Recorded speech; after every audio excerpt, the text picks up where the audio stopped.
অবশেষে রিমান্ডে শেষে কারাগারে আতিক, আলেপ ও ফারুকী।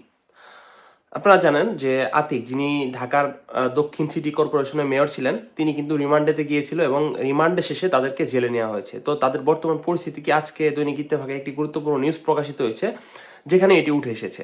মেয়র আতিকুল ইসলাম, পুলিশের সাবেক কর্মকর্তা আলেপ উদ্দিন এবং র্যাবের সাবেক কর্মকর্তা মহিউদ্দিন ফারুকী রিমান্ডে শেষে সাবেক ঢাকা উত্তর সিটি কর্পোরেশনের মেয়র আতিকুল ইসলাম, পুলিশের সাবেক কর্মকর্তা আলেপ উদ্দিন এবং র্যাবের সাবেক কর্মকর্তা মহিউদ্দিন ফারুকীকে কারাগারে পাঠানোর নির্দেশ দিয়েছে আদালত।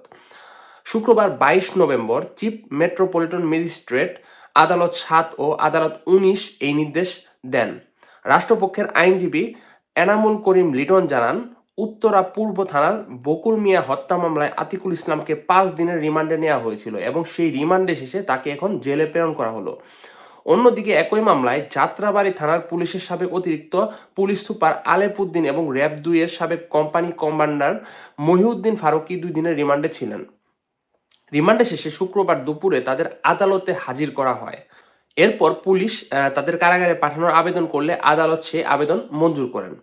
বকুল মিয়া হত্যা মামলায় এই 3 জনের সম্পৃক্ততার বিষয়টি নিয়ে তদন্ত চলছে। আদালতের পরবর্তী নির্দেশনার ভিত্তিতে মামলার প্রক্রিয়া এগিয়ে নেওয়া হবে বলে সংশ্লিষ্ট আইনজীবীরা জানিয়েছে। তো এই হচ্ছে আজকে দৈনিক ইত্তেফাকের গুরুত্বপূর্ণ একটি নিউজ।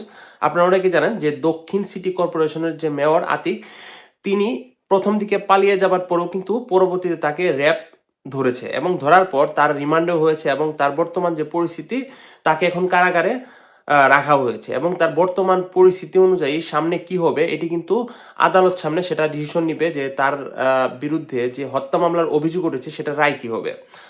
তো আতিকের এই কারাগারে রাখার ব্যাপারটিকে আপনারা কিভাবে দেখছেন তা অবশ্যই কমেন্ট করে জানাবেন। আর এমন আরো গুরুত্বপূর্ণ ভিডিও আপনি সবার আগে পেতে আমাদের চ্যানেল সাবস্ক্রাইব করুন। ধন্যবাদ সবাইকে পুরো ভিডিওটি দেখার জন্য।